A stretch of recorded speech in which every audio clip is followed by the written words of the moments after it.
doo-doo right there. What is going on, you guys? Welcome back to the channel.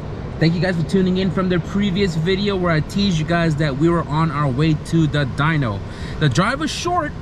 Surprisingly, I didn't know it was this close, but we are here at the dyno, but we are a little bit early. The dyno session is at 5. We are here at 4 o'clock, and we're just hanging out in the truck until they show up. We are at DFR, Driver B's shop, where Armin's going to be tuning the all-wheel drive EK, which is going to be about over there. So we're just hanging out, waiting for them to show up, and then we're going to kind of talk a little bit, offload the car, get it up in the dyno, and I'll pick back up with you guys then.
That jump, put that thing 90 degrees in the air. That 12,000 pound truck up, years in it. This could have gotten a little longer, but nice job.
Lost a bolt somehow. Ah, she's hot. But shout out to driver B, because he went to go pull one out of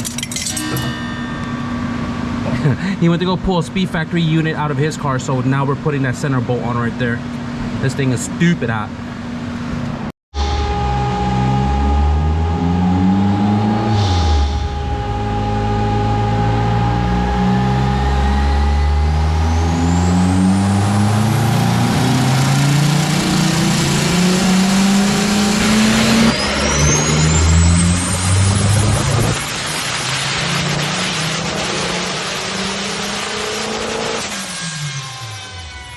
So on that last pull, the car is dropping fuel pressure. It's like 42, 43 starting, and then it climbs up, and then when it gets into like the top end, it drops down to like 37 psi. So they're trying to figure out why it's dropping fuel pressure right now. I know Brian said that it has like 3/4 of a tank of E85, but right now we're just trying to diag that real quick.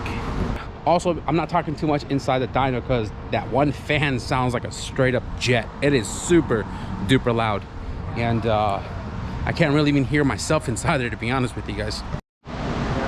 Drink up, you thirsty bitch.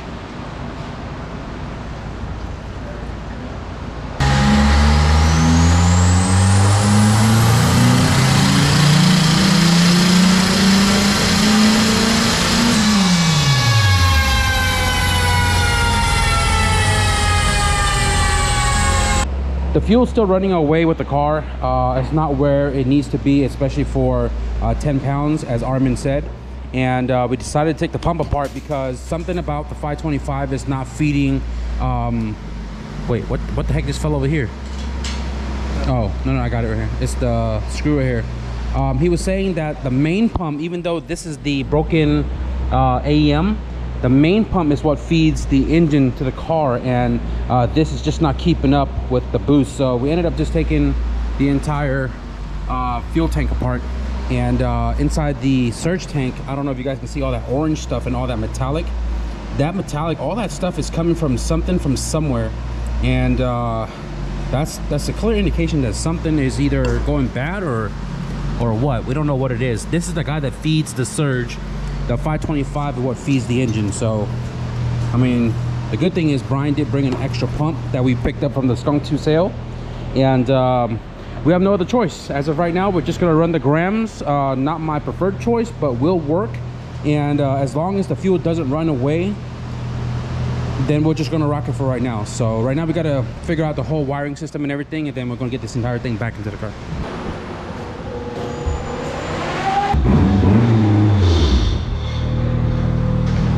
Alright guys, so unfortunately the dyno session didn't go too well. The fuel pump was still not supplying the fuel up to the front of the car, and I think we know why. I'll explain to you guys when we get back to the pad. Right now we're just trying to get wrapped up because Armin has to leave, and we've held them here long enough already. But it is what it is. I'd rather it be a fuel pump problem than another engine problem. So hey yo, slime ball back there taking a piss. It's out! It's out!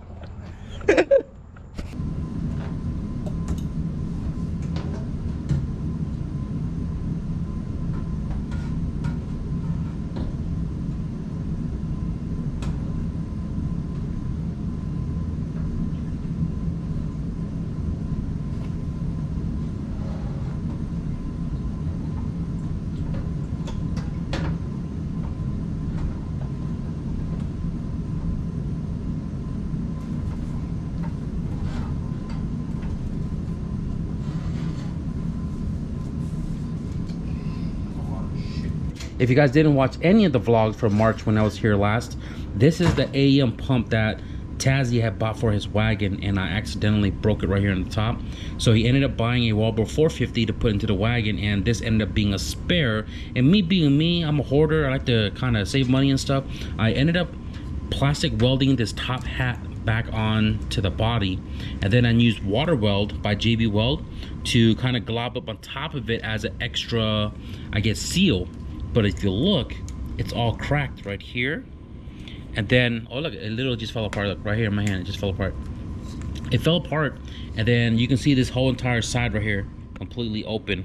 So I'm almost certain that when this pump is running, it's feeding through here, but bleeding out through here. Because when we pulled this hat off, the sump was only halfway filled once again. That thing should be filled to the brim. And you can see the marking right Yeah. here. So there it is right here. It's only halfway full. So right now what I'm gonna do is I'm gonna power this thing up, submerge it, and I'm gonna show you that this guy is bleeding out of the side right here, and this is where we are losing our fuel pressure. All right, let's see if we can get this thing to leak.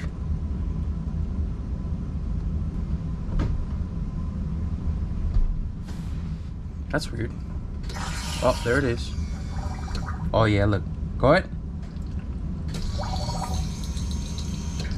Again. Oh, that's weird. It's not even coming from the crack. It's coming from the hose. So, give me a Phillips. Okay. Because look, if you guys can see, it's literally just spinning in circle. Look at that. Yeah, I can still spin it. Like, nope. It broke. Yeah, it completely broke, guys. There's no way we could have tightened that thing. It's broken. It's done did. So that's what's probably happening, is that it's not filling the tank.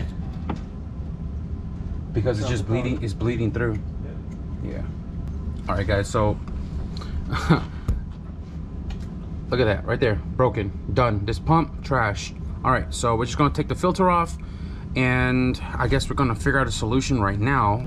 So it's gonna test out the 525 right now in the tank, just to make sure that it's still working full power. And I was taking off this Teflon hose, and guess what I found? There's a crazy slit right here. Look, that's why it was still leaking, right? So this right here is also a major key to our fuel pressure loss, but I still wouldn't feel too comfortable with, you know, if this was still connected, I still wouldn't have felt comfortable with this inside the tank, especially making, you know, boosting a lot of power. So at the end of the day, we're taking this out. This led us to finding, you know, this mother sucker.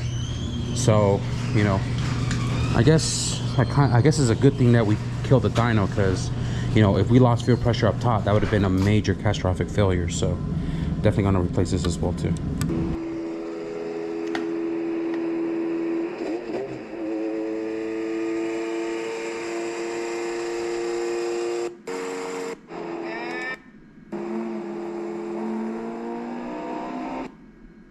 So guys, I was inside all morning editing a video. I had a lot of issues with the program on my laptop, so I had to kind of like rely on the Microsoft program for editing, and it was something new for me to learn to, like, you know, find all the tools and everything. But I spent a couple hours inside editing the video that dropped today while Slimeball was in the garage working on his Sedan. So he ended up picking up 2 Walbro 450s from High-End Motorsports, and he already got all of the fuel pump wiring and everything reinstalled back into the fuel cell, and he took the car on the drive to make sure that everything is working. The car is parked face in. The last time you guys saw, it was parked backwards, where I was messing with the fuel pump in the middle of the night. But the car seems to be running really well. The surge tank is actually getting filled up now, because the feed pump is now 450 instead of like a 320, whatever was in it before.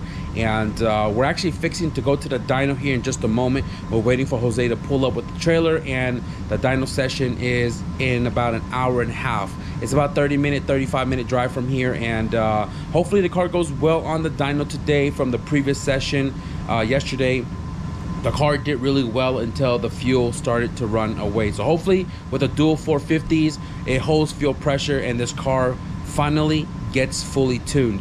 Knock on wood, but we're hoping that this car is gonna finally be done today.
cut.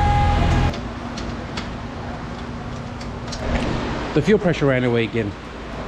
So what we're thinking is this thing gets filled when the car is not under load, and then when the car goes under load, it's just sucking the surge tank dry. So the fuel pressure drops back down to like 38, 37, which is not good. So we're thinking that, you know, the pump for some reason is just out sucking the other pump, even though they're the same wallboard 450. And what we're gonna try out right now is we took out the surge tank to let the pump submerge into the entire tank itself and have no restriction. So we're not gonna run the primary pump, we're just gonna run the secondary 450 to feed the engine and see if that works out.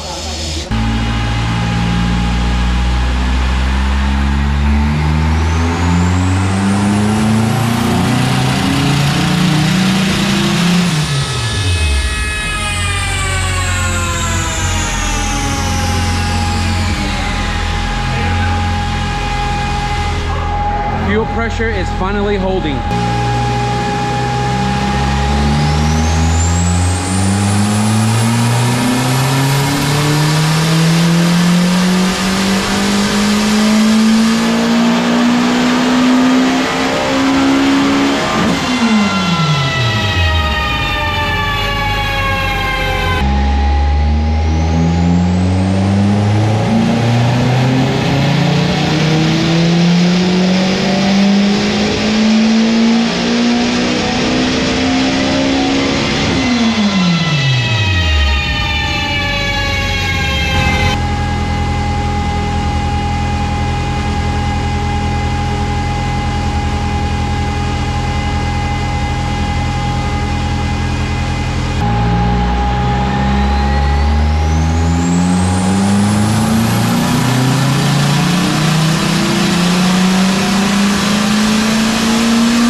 Says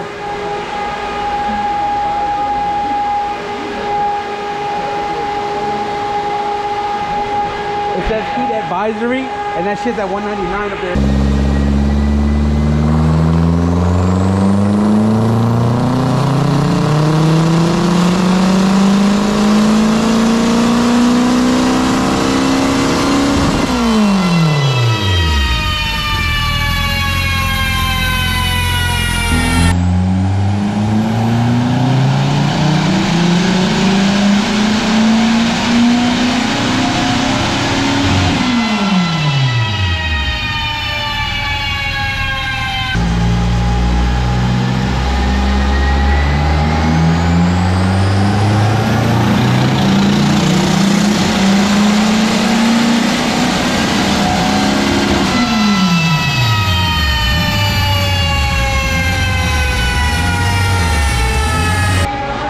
On a phone call and I missed that pass.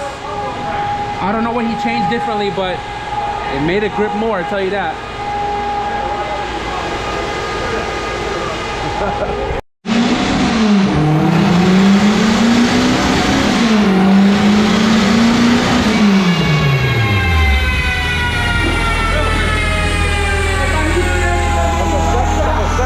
Down low, for sure. That's what the rods fly out.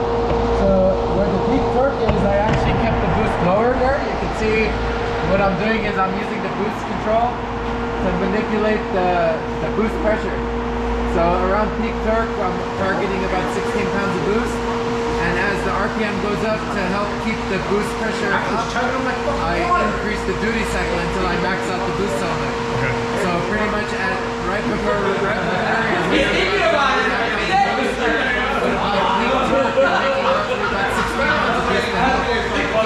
help keep it together. Yeah, yeah. So, because I can easily just max out the boost cylinder the entire time, but it's going to make so much torque in this area that that's what's dangerous with the stock blocks, you know? Yeah, yeah, for sure. To help keep the stock blocks together, we lower the torque in this area, and then once the engine is accelerating, we can give it more boost and keep the torque flat as much as possible. Yeah.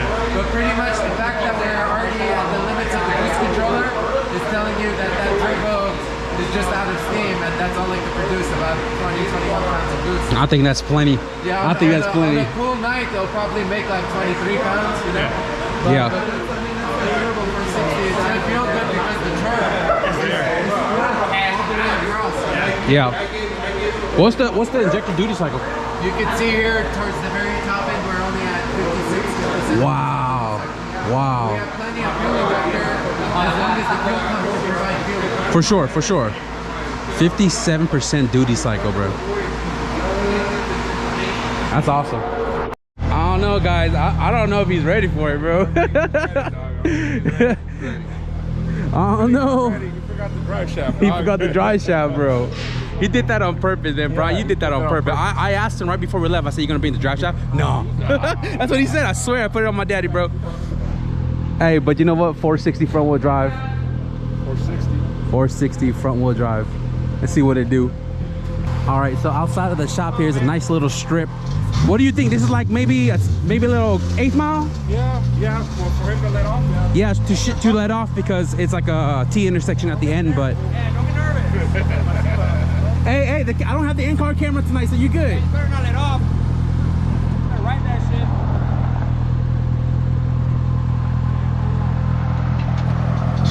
Sorry, it's kind of dark, guys. Look.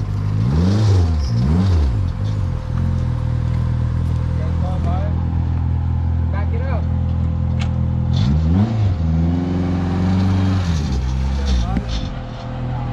Don't forget to preload. 2500, baby.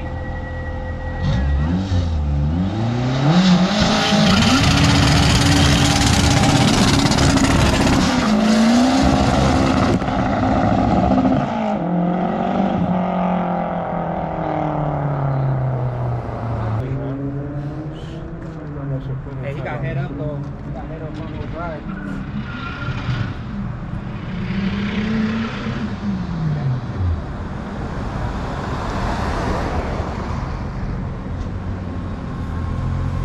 Off the dyno made 4 rips, dude. 4 rips, dude. And he's all wet.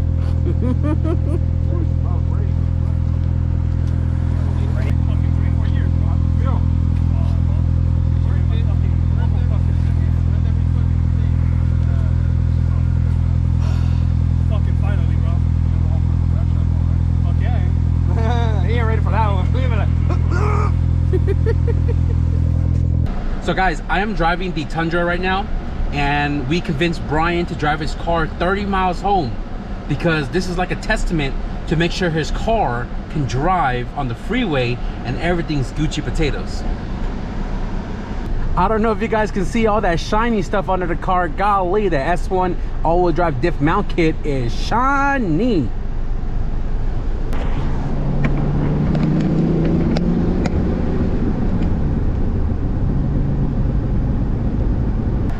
My guy's already doing pulls on the freeway and shit. Chill, my dude, chill.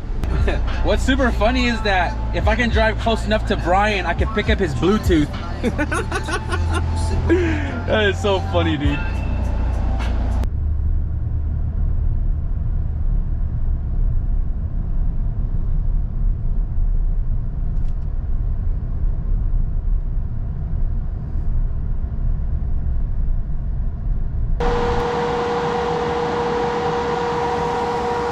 How was it?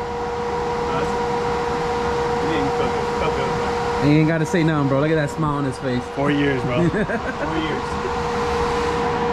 Car drove it back safe into the garage. Guys, the car is finally tuned. It is finally done. Hope you guys enjoyed this video. If you did, be sure to leave a thumbs up. And if you guys want to stick around for my trip back home, be sure to hit the subscribe button. But with that being said, thank you guys for watching. I'll see you guys in the next video.